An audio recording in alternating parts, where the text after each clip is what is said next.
And with that, we're going to go straight to the prayer line and see what the prayer warrior have for us today to ignite our spirit. Good morning, prayer warrior. Good morning, everybody. And I'd like to thank you guys for giving me the honor of delivering the word, sharing it with the listening audience.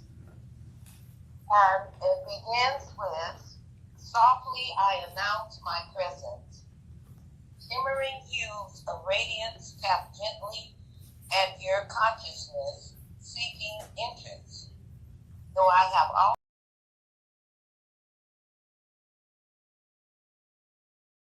the weaker you are, the more gently I approach you. Let your weakness be a door to my presence. Whenever you feel inadequate, remember that I am your ever-present help. Hope in me, and you will be protected from depression and self-pity. Hope is like a golden card connecting you to heaven. The more you cling to this card, the more my kingdom. Cling to hope, and my rays of light will reach you through the darkness. Every time you affirm your trust in me, you put a coin in my treasury. Thus you build up equity in preparation for days of trouble. I keep safety in my heart, all trust invested in me. With it, I empower you to do so. Practice trusting in me during quiet days when nothing much seems to be happening. Then storms come. Your trust balance will be sufficient to see you through. Store up for yourself treasure in heaven through placing your trust in me. This practice will keep you in my peace. Now, that information can be found in Psalms 46:1, Psalms 33:20 to 21, 53:3-4, Romans 12:12, Romans 15 to 30.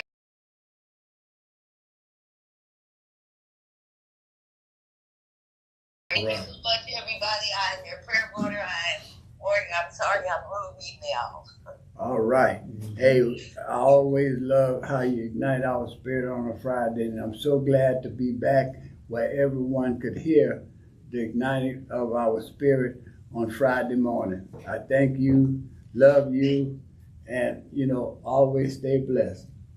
Thank you. I appreciate you guys, everybody with the show, the audience. We love you dearly. Appreciate you. All right. Thank you. On this morning, we're going to get the show started. We have a whole lot to talk about, but we have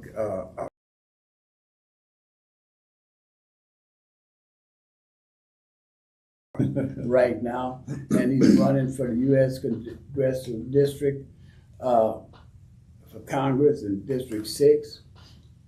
He's number 24 on the ballot, and he's seeking you guys to have confidence in him to go out and vote for him. We need good people in office.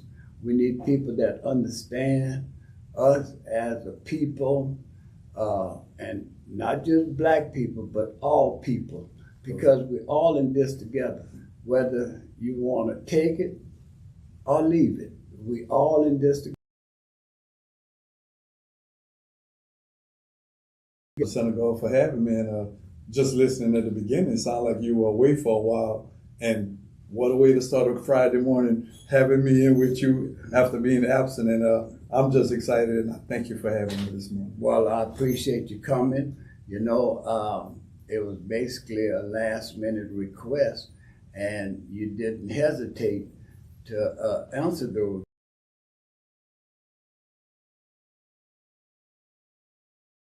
In office, if you get in office, you'll have a request to do the people's need, not personal gain need. Correct. And that's what a lot of us do. Once we get in office, we come to the people and ask the people for their vote.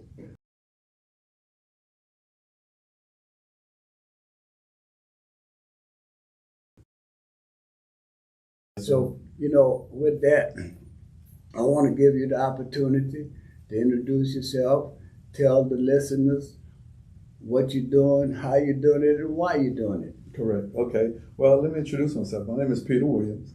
I was born and raised and grew up in Kaplan, Louisiana, 30 miles south of here. And while in high school and while growing up, I grew up in the era of the late 50s and 60s.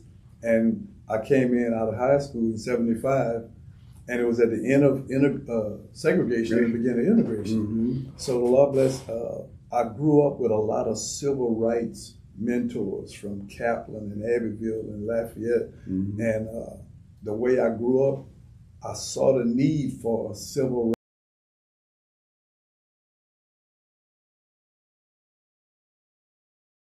rights with Upward Bound. Okay. Some of the pioneers of Upward Bound, Mr. James Collier, Mr. Robert Cormouche, and Mr. Wilford Pierre was working for the finance back at USL.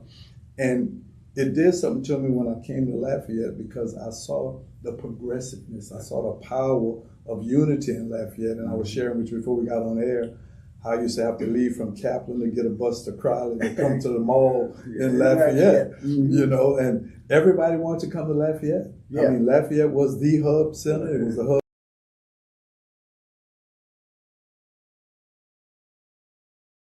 from Mr. Alfred Magziel, Janelle Shagwar, Mr. Joe Dennis, the Magnolia Peace Office. My first job prior to graduating from USL was I became director at Martin Luther King Center in Truman. Wow. 1978, yes, sir.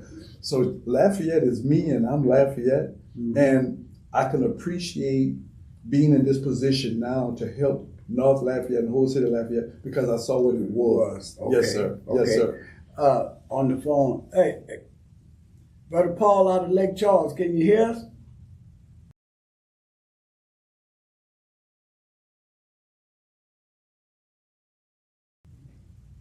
I don't know what's happening with Paul out of Lake Charles. You might not be able to hear him. Is he talking? Might not be able to hear him, so you might have to go. Brother Paul out of Lake Charles. Hello? Brother Paul out of Lake Charles, you got us? Yeah, go ahead. Okay, well, this morning we're talking with future Congressman U.S. For the District 6, that new district that they form up, and he's running. Yeah, he's running for that district, and he's Mr. Peter Williams, and hopefully in the future we could call him Congressman. I accept that. I accept it. Yes, sir. Yeah. Right. So. That's right. I hope you had the opportunity to get your spirit ignited this morning with the prayer warrior. The prayer warrior. I look forward to on Friday. You keep that spirit up. Right on, right on. Friday, the end of the week on. But this morning we're talking with future Congressman Mr. Peter Williams, and hopefully that our show bring him some recognition to the people that haven't voted. And we got election on Tuesday the 5th, so we still got plenty of time to make up our mind and decide who would be the better candidate for us. I liked what he was saying.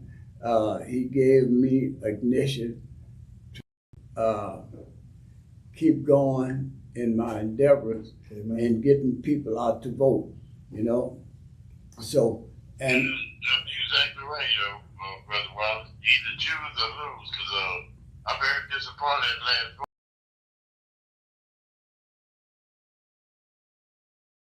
Letting their voice be heard.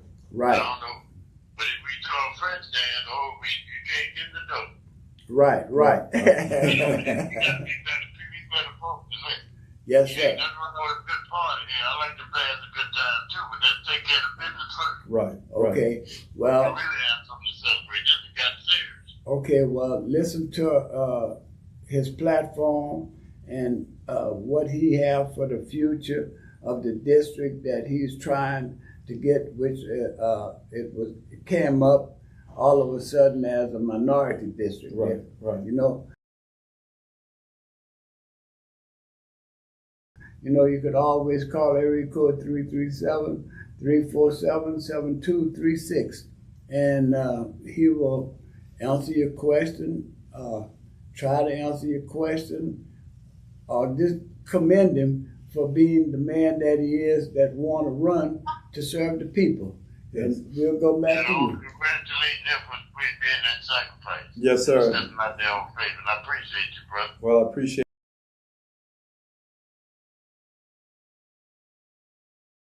it's a difference from hearing than listening. Listen, And what I want to bring to the platform, and Mr. Senegal, remember when I ran for Commissioner of Agriculture, I'm a rural guy. I'm from Campbell. I mean, I hunt, fish, but Parks and Recreation was my major in teaching. So I had the privilege of teaching at Truman Elementary and working at Martin Luther King Center. So when I was 24 years old, and I remember when they built King Center and they opened it in '78, some of the people told me it would last 1 year because of where it was being built, right in the heart of the black community. And I worked under Mr. Ernest Neighbors and those guys, and I was on a mission to make sure that, one, the name of the center right would be represented, and two, the people in that community. And some 45 years later, you go to King Center, it's still the Epic Center. It was I call it the Apollo before Cajun Dome, before the Hyman Center. So, well,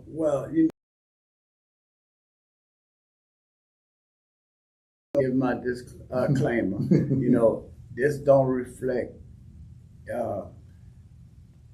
Cox Communication, LUS Fiber, or AOC and the staff that's helping us put on this program. Everything that is being said from the Community Matters Show. And I'm your host, Wallace Senegal. and I think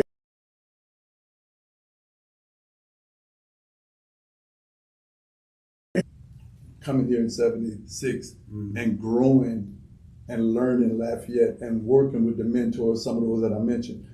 I remember with community policing, Magnolia Peace Office was very instrumental in Truman Subdivision, and I engaged with Mr. Gob Williams, Mr. Oscar, who's still part of the Parks and Recreation, and Mr. Harry Chevalier and those guys, because they knew the importance of the police department being part of the community. Right. And I always tried to lay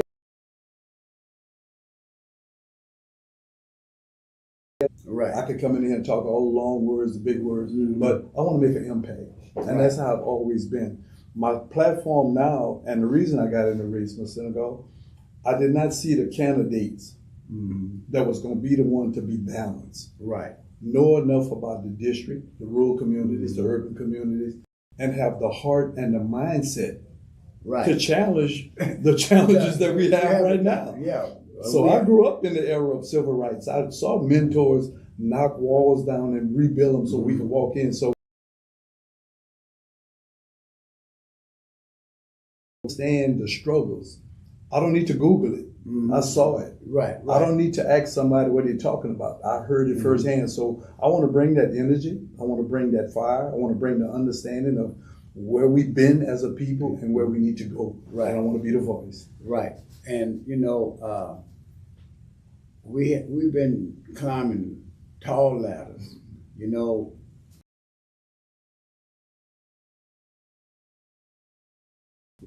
Almost to the top of the ladder. Either we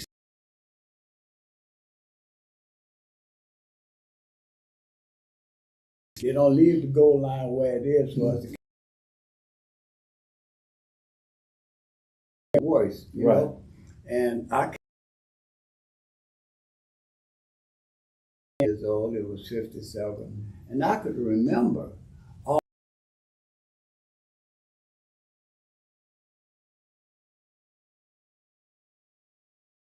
segregated school, which I didn't.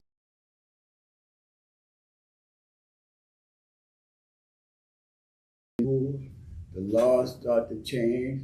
the curriculum start changing, and it tore us up as a community of people. Right. You know, we used to have mom and pop stores in our community. Everybody supported. When they allowed us to go to work and sit and Right. have a soda, Right. in the heat of the day, things start changing. You know, Yes. people start getting better jobs. They start making a little more money than they was used to. Cause I went to California in '66. Wow. In '67, I got a job. Man, I got the first paycheck. My mama called me. She said, "You ready to come back home?" I said, "Oh no, mama, I got a paycheck." Yes, indeed. I just saw some. Hard, so I hadn't planned on staying Right. that long, but through the years, things got better. Got married, started having kids. I knew it was racism in California, but it was hidden racism. Right. Here it was blatant racism. Right. You got blatant racism going on right now. Correct. You know, but the thing of it is, you have to learn how to deal with that. And everybody have God and want God on their side. But a lot of time we go to church on Sunday, and when we get ready to leave,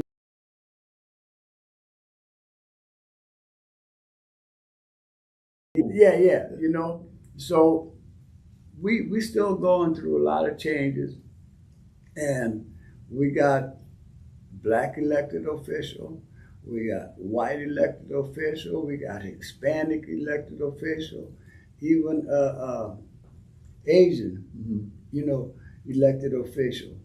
And seem like if we come together for the betterment of the United States, Yes, sir. you know, we would have something better in our everyday life. Amen. But everybody get to Washington, D.C., and they start fighting against each other, you know.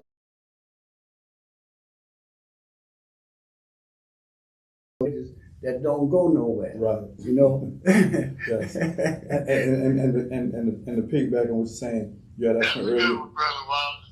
Lord, raise to nowhere. Wishing you well. Yeah. And you had asked about, you know, my platform and my master plan. This particular district goes from East-West Baton Rouge. It covers Point Capee, covers a portion of Rapides, then it come up St. Landry, Opelousas, then Lafayette. Then it go back north of 49, takes in Natchitoches, DeSoto, and some of Caddo. So it's 250-mile radius Yeah. on a straight line.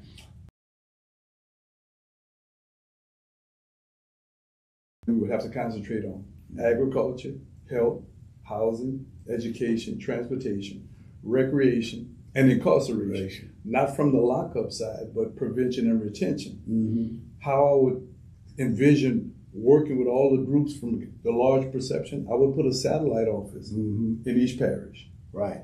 Meet with the new leaders, because you have elections coming in, new elections coming in.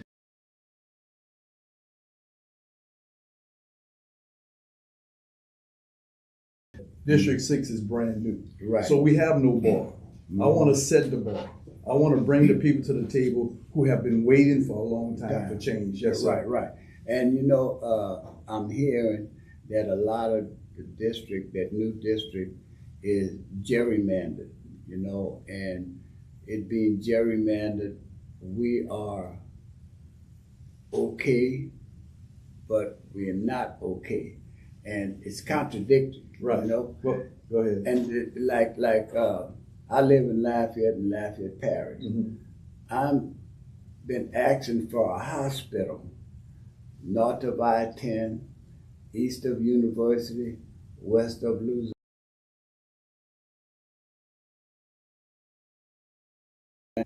Thing where we could walk in because we got a little cut they could, you know, put a little Right. Band-Aid on it. Right. I'm talking about a major hospital with emergency access Yes. to it. And some people pushing for a library, but you can't go to the library if you have an accident and your head all busted up, you Right. know. So this is what I would like to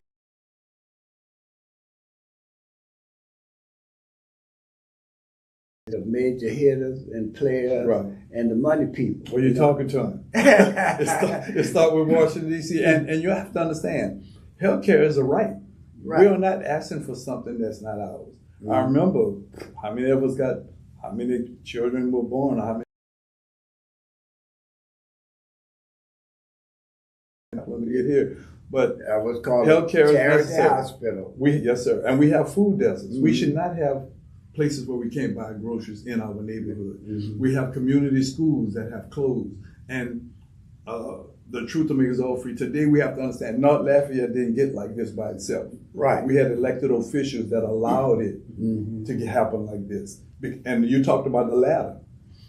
We could all climb that ladder. But if the one in front stopped, okay, Everything's we all stop. And that's what has been happening. Two things, Brother Wallace, if you don't mind me. I Yeah, think yeah, my brother, voice is come carrying over.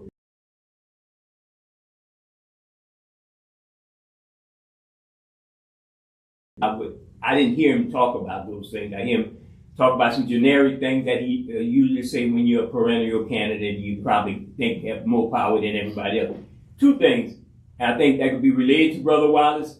He asked, we talk about this all the time. Social Security, what do you propose of doing with the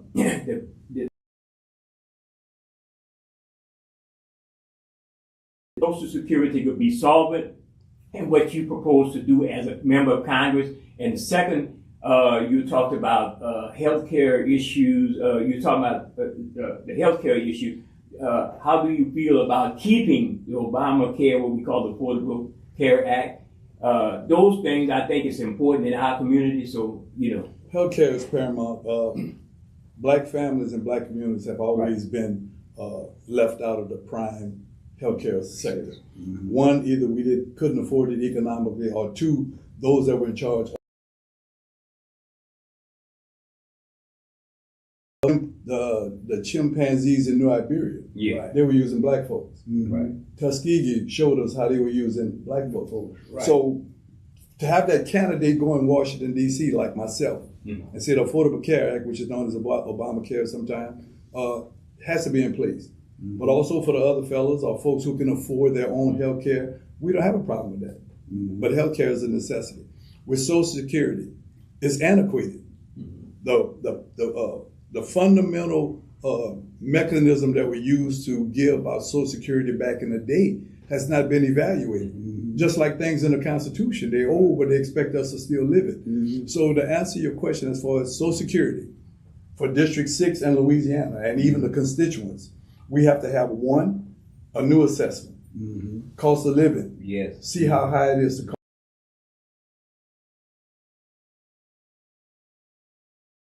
The food. Let's help with the transportation. Let's help with the medicine and the co-pays. Yeah. So there are ways to make it happen and make it work, but you have to have that candidate that's willing to say we need this But to the help. fact that Brother Wallace, he gets into Congress or anyone, let's say other candidates, will they work with the other elected officials who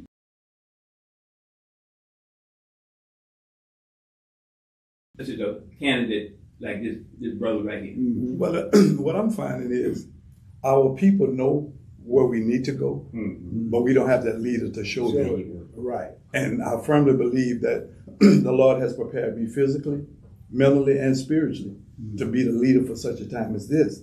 It's not an accident that Lafayette is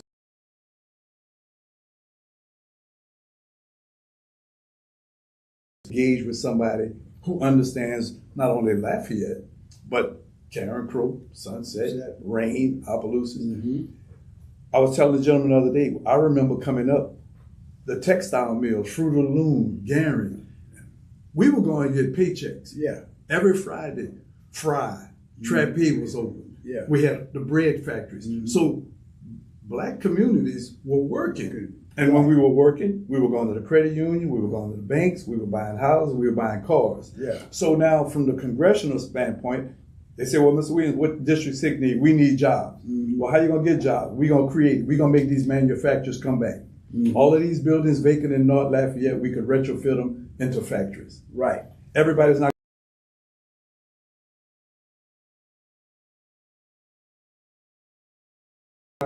We have to utilize another thing. FEMA, the World Food Bank, Yeah. where they store their food when it's not a hurricane. We could lease out half of the buildings that's closed in North Lafayette. Yes. And the federal government would pay rent, would create jobs. So until you have someone who understands those programs, willing to go and ask. So this is brand new. So everything we do is a pilot. We can say it's a pilot program. They can't say, well, Mr. Williams had never been done before, because we hear in the word all the time, unprecedented, never been done before. So since District 6 is brand new, never been done before, let us do it for the first time and see if it works. Yeah. So I'm going to challenge the system to get what we need. And you know what? I don't want to do this, but I'm going to do it anyway.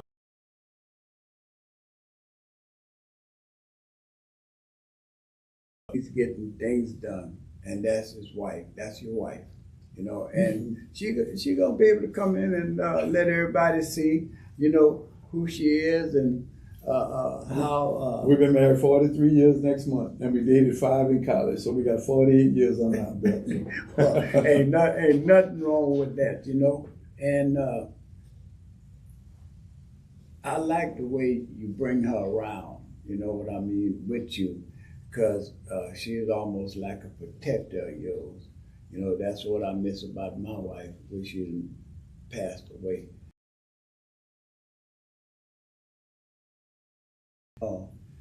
She'd ask me, why you getting ready to do that? And then when I tell her, well, you're going to do what you want to do anyway, but I would do it like this. All guardrails, you're right. Yeah. It's all guardrails. You know, and all these things, you know, used to take me to a different level. It kept me at a playing field. Amen. That I could see it all, you Yes, know. sir. And right now, I haven't been involved in this election like I've been in other elections. As far as I'm concerned, I'm the one who really pushed early voting in the black community. And when I first started pushing it, I had a lot of, how would you say that, people that didn't want. A lot of resistance Yeah. from other folks, right? People didn't want early voting because election day voting was the day to get.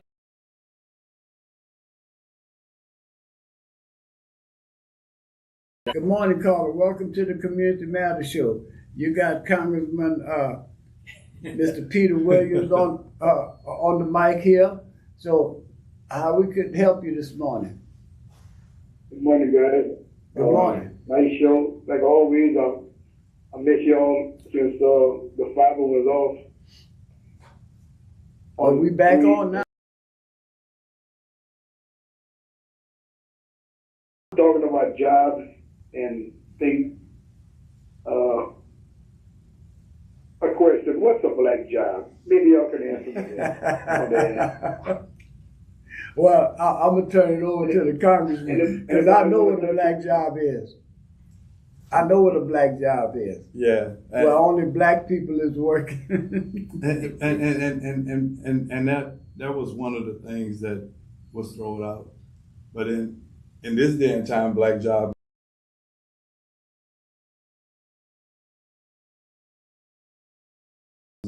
I'm a tree farmer, okay?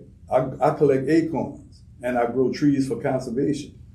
That's part of agriculture. A lot of times, young men and women, when you say farming and agriculture, they think in the old row crop farming is, but we have environmental scientists. I have 2 sons, environmental scientists. I have a daughter that's a nurse. I have another one that's have a master's from USL. So black jobs are jobs created. Mm-hmm. But then we have always been consumers, caller, and we can't get the good jobs or the so-called jobs. But I have jobs out there now, they call them green jobs for environmental, air quality, water, science. We have, but to answer your question about a black job, I took on black jobs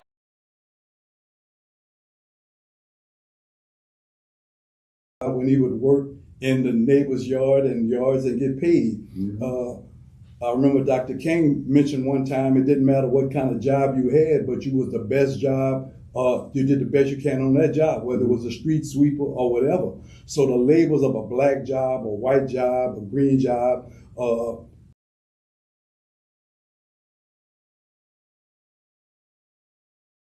But to answer your question, there's no such thing as a black job or white job. Your qualification is supposed to be the job that you get, but the only problem we have is black men and women in businesses do not own the jobs to give us the good jobs. Mm-hmm. And they were, and then the jobs that we are qualified for, they were taken by other races simply because the supervisors, the CEOs, the bankers, and so forth and so on. So, there's no real black job. There's no real white job. And it's a shame in 2024 we still have not be talking about DEI, affirmative action. But until we have men and women in position, like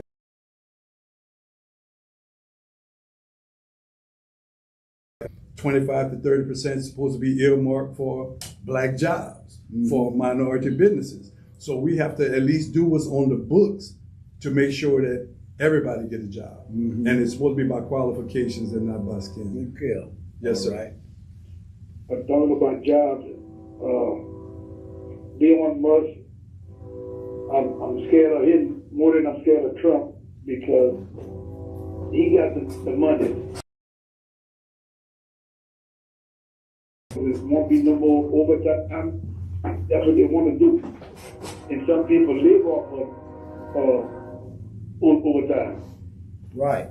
Yeah. So, it's crazy. And one more thing, and go I'm ahead. going to let you talk because I know you want to. No, I'm good. I'm listening to you. I wish you luck and endeavor, whatever comes out. If you go to Washington, I'll be looking for you. Yes, sir. But they have a lot of things going on, and I don't know where to start at because it's so crazy. When Obama was president, they had a Tea Party came out. I wonder when Pamela wins, what party they're going to come out, a racist party? I'm trying to figure this one out because something's going to come up with her to see. Because, man, in Lafayette, they had that Tea Party. They were going crazy for Obama. So, and he was a guy. So I can imagine a black woman being president. She going to catch more hell than the devil. Well, as far as I'm concerned, they're going to try to make her a one-time president like they did, they were saying about President Obama. Because when President Obama got in office, he wanted to rebuild the infrastructure. And the Republicans got together and said, no, we're going to make him a one-time president, which he made his second term as president. Competition, and a lot of time the people that's in office is scared of the politician, the lead politician, the one that have ranks, in politics. Right. That's the one they seem like they want to follow, and